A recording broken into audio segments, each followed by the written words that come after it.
le docteur.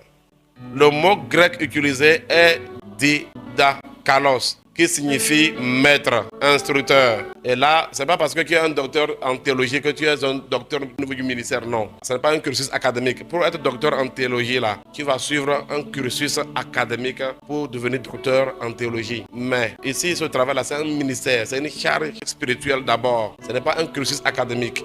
Donc, tu peux être docteur dans le ministère et docteur en théologie, gloire à Dieu. Mais ici, il faut comprendre d'abord que c'est un ministère, c'est une charge spirituelle. Donc, le docteur, c'est quelqu'un qui enseigne avec autorité. Donc, son rôle, c'est d'enseigner la parole de Dieu avec clarité et profondeur. Il enseigne la parole de Dieu avec clarté, avec profondeur, en donnant des révélations, c'est-à-dire les rémas. Il explique les doctrines. Quand tu dis que tu es un docteur, ça veut dire qu'en termes de doctrine biblique, quand on parle de la doctrine du salut, la doctrine de la grâce, quand on parle de la doctrine du péché, on parle de la doctrine du Saint-Esprit, la doctrine des baptêmes. Là, il y a des gens là, parce qu'il peut prendre la Bible et puis faire une exhortation, il dit qu'il est un docteur. Ce n'est pas ça, hein. Attention, c'est plus profond que ça. Tu dois maîtriser les doctrines bibliques, les maîtriser, les comprendre. Et comme le don t'a été donné, l'Esprit de Dieu va te conduire à cette maîtrise-là. Donc, ils expliquent les doctrines.